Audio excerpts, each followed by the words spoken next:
Other shows we have for you to enjoy at myclassicradio.net.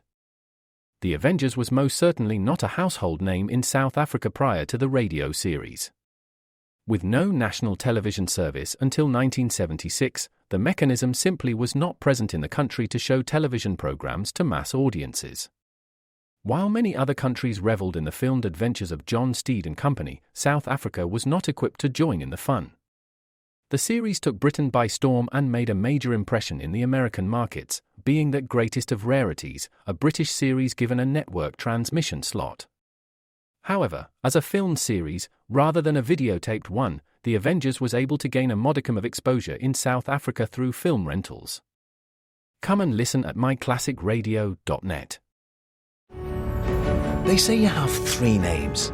The one you inherit from your family, the one your parents gave you, and the one you make for yourself. So create the brand of you. Find the job you've always dreamed of and make it yours by going to Irish Jobs, Ireland's online recruitment platform. Take control of your career. Visit irishjobs.ie and move up to the next level you. Irish Jobs. Make a name for yourself.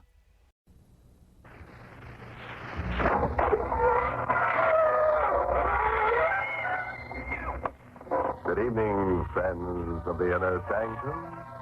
This is your host to welcome you through the portals of the squeaking door for another delightfully horrible half hour with a delicious assortment of obnoxious people. Friends, I've just come from a formal dinner that was given by the Society for the Prevention of People to raise money to buy a blood bank for toothless vampires.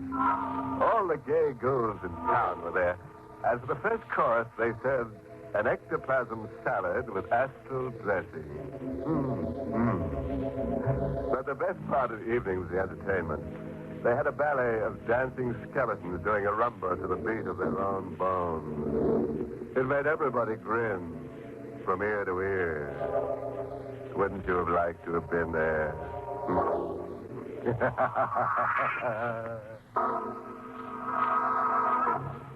Tonight's Inner Sanctum mystery, The Magic Tile, was written by Milton Lewis and stars Mercedes McCambridge in the role of Catherine with Everett Sloane as Mark. All right, friends. Let's get dreadful. Now remember, don't scream back at the radio. It won't do you any good. All set. Then listen as we hear Catherine Brine tell us this story in her own words. A flash of lightning, like a giant white electric light, lit up the sky that night as I went up the walk. And Brine Mansion looked like a huge gabled tomb standing there on the hill, its towers, 2 huge skeleton arms, stretching up into the black, sullen sky. For a moment I wanted to run as far and as fast as I could from this house where I was born. And I wish now that I had. But much as I hated it, I had come back. Not because I lived there, not because I wanted to be there, but because in this house I should find out if I was going to live or if I was going to die.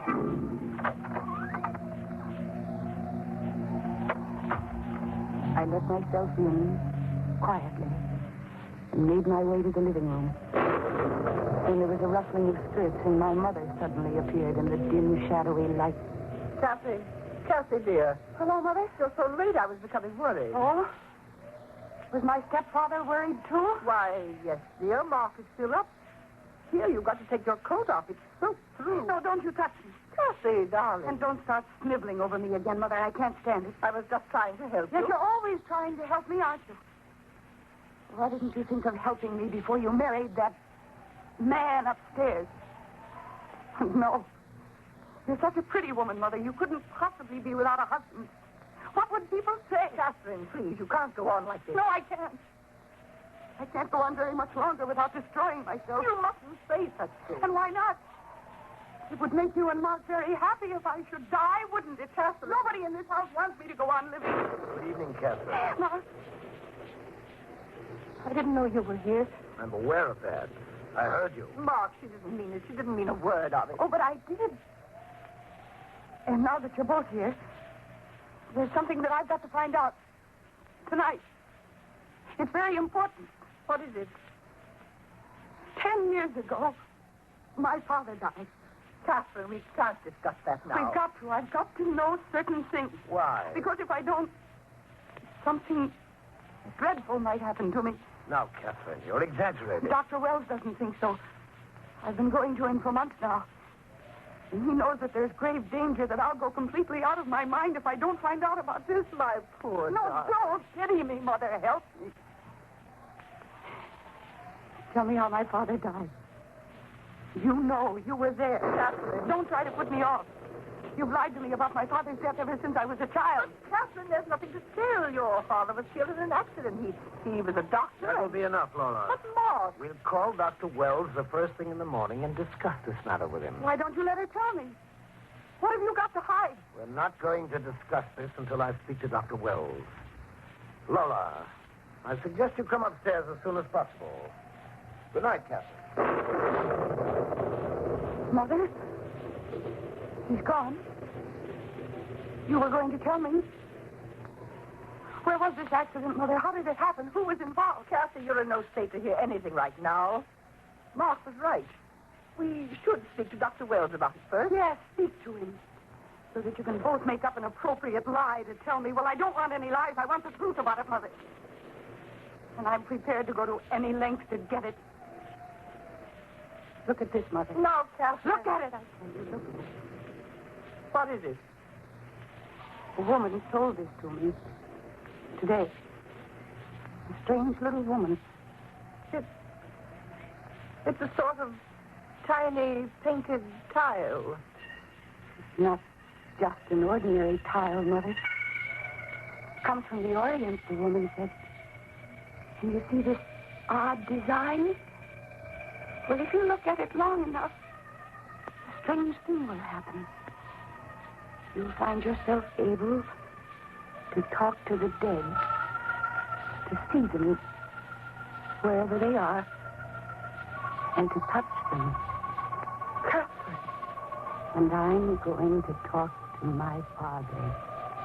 You can't be serious. If you won't tell me what I want to know, then the dead will. My mother left the room, and I sat down in front of the fireplace as I used to when I was a child. I looked at the tile, at the design. The parallel lines and dots seemed to dance before my eyes. I stared at it. It seemed to hold me, to control my gaze. And then almost at once I felt an icy chill in the air, and the design vanished. In its place, there was black, infinite space filled with shadows, and still shadows beyond shadows. And then I noticed a speck of gray come out of the blackness. A strange, sulphurous odor, and it came toward me. At first very slowly, then gradually faster and faster, as though it were coming to me through endless years of space. Suddenly there was an ear-shattering thunderclap. A streak of lightning zigzagged through the room in an insane dance. And then I heard the front door close. I heard footsteps approaching. I turned around, faced the doorway, and then I saw him. Don't scream. Who are you? You're Kathy Brine. You know me? I did, 10 years ago. How strange this house has become. As though deep in the heart of it, something started to rot and decay. It was not like this when I saw it last. Where did you come from? Tell me, how do I appear to you? How you appear? Yes, please. You have white hair, a white beard, but your eyes. No, it can't be. What can't be? That my eyes are the eyes of a corpse? That I look more like a dead man than a living one? Yes. That should not be so strange. Oh. Who are you? Where did you come from? Where is your mother? Upstairs. In her room. And her husband? I heard she'd remarried. He's upstairs, too. Did you know my father? Dr. Bryan? Very well indeed. How did he die? I want to know that. He was murdered. Murdered? Yes, murdered. How do you know? I saw it all. You saw it? I was punished for it. You murdered him? No. I did not kill him. He was the only friend I had in the world. That's why I came back here tonight, you see. Didn't you ever know how your father died? No. Would you like to know? Yes, more than anything in the world. He was the kindest of men. And that's what led to his destruction. He took a man under his care, a man who'd been given up as a raving maniac. And rather than see this man placed in an institution, he kept him in the guest cottage of his house. Sweet. I remember now, that man was a poet. Yes. His name was Dennis D'Amour. Your father believed this man was a great poet and struggled to save him. Did this man murder my father? No. One evening, when your father came in to treat D'Amour, there was a third man in the darkened cottage. This man leaped at your father and drove a knife into his back. The poor madman, frightened, ran over the countryside until he was caught by the police. And he was charged with the murder of your father. You said that you saw all of this. I did. Then you're the madman. Dennis D'Amour. You're dead? Perhaps I am. Oh. And the murderer. Who was the person who murdered my father? You know him quite well. He's the man who's now married to your mother, Mark Weldon. Can you prove this? Your father is the only one who can prove this. My father? Can you bring my father back here? Bring him back? You came back. If you could only bring him and prove this. Prove it? Perhaps I can. Perhaps I will bring him back tonight. Just then there was a tremendous thunderclap, and the electric light failed. I tried to see him by the firelight, but he wasn't in the room. I ran to the door, stumbling over furniture in the darkness and screaming for him to wait. I opened the front door, but he wasn't there. And when I came back into the living room, my mother was there, and with her was Mark Weldon. Chelsea, we heard you screaming. Did you, Mother? What happened? I found out how my father died. Really? How? He was murdered. Did you tell her anything? No, not a word, Mark, I swear. Cassie, how did you find out? I told you how I'd find out. That tile? Yes, that tile, Mother. It worked. That's impossible. Of course you'd say that. But I discovered tonight that you, Mark, you murdered my father. You cleverly arranged that a poor patient of his named Dennis D'Amour would be arrested for the crime that you committed. Who told you this? Dennis D'Amour. D'Amour? Was he here? Yes.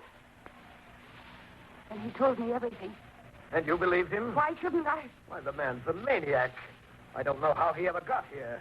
He should be at the State Institution for the Criminally Insane. Number, please. Hello, operator. Will you put through a call to the State Institution for the Criminally Insane at Blyton? I wish to speak to whomever is in charge. And call me back as soon as you get them. It's urgent. Yes, sir, I understand. Thank you. Catherine, you actually claim you spoke to this man? Yes, Mark. And he told me that he saw you murder my father. You're lucky you escaped with your life. The man's a homicidal maniac. I find it shocking that you should even begin to believe this fantastic story. But it seems to be true, Mark, doesn't it? My father was murdered, and Dennis D'Amour was sent away for the crime. Yes, that part of it is true, but to accuse me... He not only accuses you, Mark, but he's going to prove it. How? By bringing my father back here. Laura, we've tolerated her in this house for... Hello. Hello, this is Dr. King, night supervisor of State Hello, this is Mark Weldon speaking. Has one of your patients, Dennis Damore, escaped? Dennis Damore, the poet? That's right, a homicidal maniac. Well, he hasn't escaped, Mr. Weldon. He was one of the patients who was killed in a fire that broke out in this place 2 years ago. What's that? Didn't you hear me? Yes. Yes, I heard you. Thank you. Goodbye. Mark, what is it? Dennis Damore is dead. He was killed 2 years ago.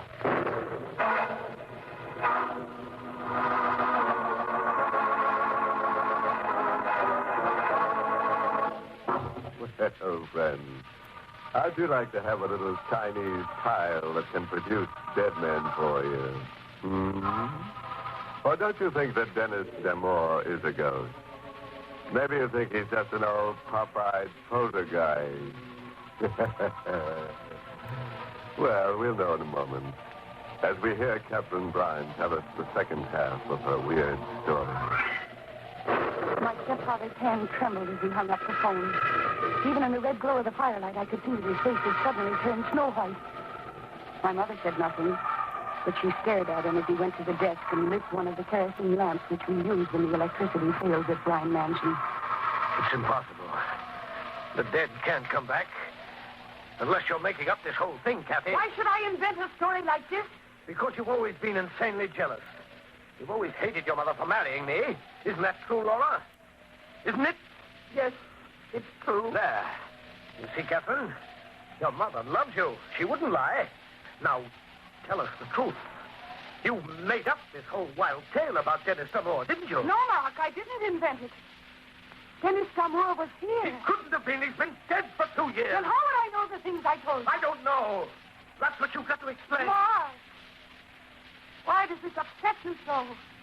If you didn't murder my father, what difference does it make about Damore? Why are you so frightened? I'm not frightened.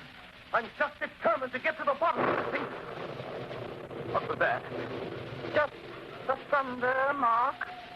Laura, why are you looking at me like that? Like what? Staring at me. As though you've just seen me for the first time. Do you believe this mad story Catherine's told us? Do you think I murdered her father? I just remembered certain things, Mark. I can't help it if I think of them now. What things? Tell me what things? 2 days before the murder, you told me you were in love with me. I sent you away. I told you never to come to this house again. Yes, go on. On the night of the murder, I saw you standing in the moonlight near the guest cottage. You did? I thought I was mistaken, especially since you claimed you were at home that night. Mark, now don't be angry with me. I can't help thinking of these things now. It's only natural. Natural? Is it natural for a man's wife to accuse him of a crime like murder? And on the basis of what? The word of a psychopathic girl who should have been confined long ago. She talked to a man who's been dead for 2 years. I suppose you believe that, too. And who is this man, even assuming that he is alive? A madman, a homicidal maniac who took your first husband's life when your husband tried to kill him. Well, I've had enough of this. Mark, what are you taking out of that drawer? Kathy, come here. Why? Mark, put that gun away. Shut up, Laura. Kathy, I won't hurt you unless you try something dangerous. I'm holding this gun because I believe your mother and I are no longer safe in the same room with you. Now, I want the truth. You were lying to us before, weren't you? No. Very well, then. Who is this man you saw? I'd like to see him, too. I don't know. Of course you don't, because he doesn't exist. He does. He appeared when I looked at the Chinese tile. The Chinese tile? Good, good. Look at your Chinese tile now. Make him appear. No, you're trying to make a fool of me, a liar. You do as I tell you. Look at that tile. Go on. All right. I will. Now, what do you see? Nothing. But the design. Yes, and that's all you're going to see. No. No. The design is fading. It's getting dark. Dark. Nothing but blackness.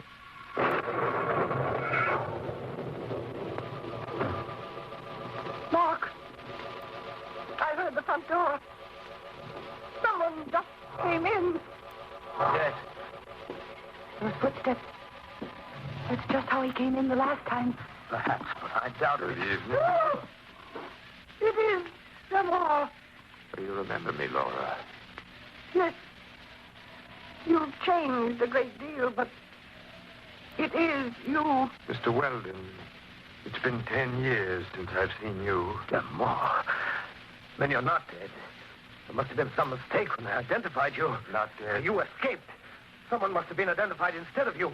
That's the only explanation. It depends on what you choose to believe, Mr. Weldon.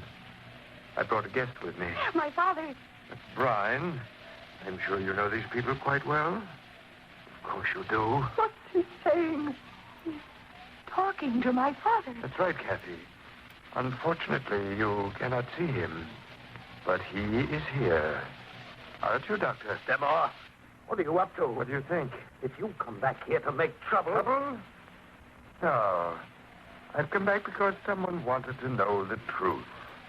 And I brought the doctor back for the same reason. Doctor, before these others, I want you to tell us who murdered you. Who murdered you? Look! You shot him! Yes. Why? Why? Dangerous. A maniac. That's not the reason.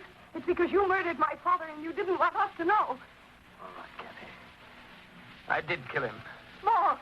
It doesn't make any difference now. This maniac has planted the suspicion in your minds. You would have found out sooner or later. Mark! Yes, I killed him. For you, Laura. I loved you. That's over now. It's been over for a long time. I know what to do now, and it's going to be very simple, thanks to our friend lying there. What are you going to do? Don't you know, Laura?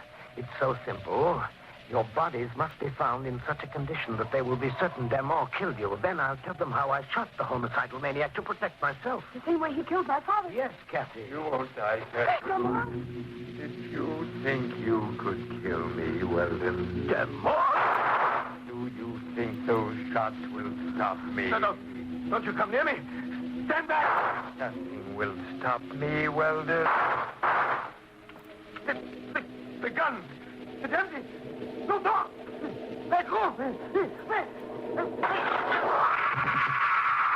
saw the bullet strike Demore. They hit him, but they didn't stop him from lurching toward Mark and seizing him by the throat. As they fell to the floor, the kerosene lamp fell off the table. It might have been the wind, but I believe otherwise. I'm almost certain it was my father. And then in a moment, the drapes were on fire and the whole place was blazing. I screamed to my mother to leave, and she ran with me out of the blazing building, out into the storm that raged outside.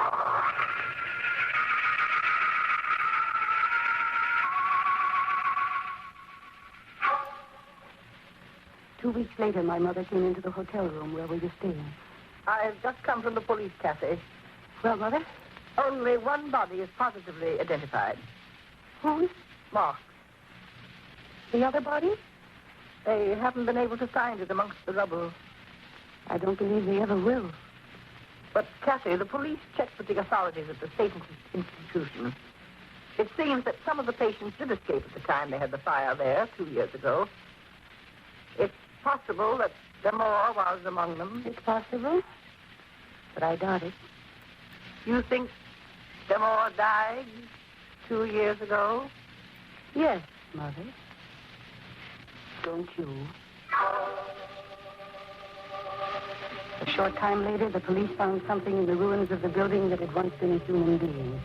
They assumed it was the remains of Dennis Damour. Identification was impossible. However, these remains freed us of all suspicion. And now we are living in the city, a long way from Bryan Mansion, where I know that the dead come back to settle their debt with the murderer.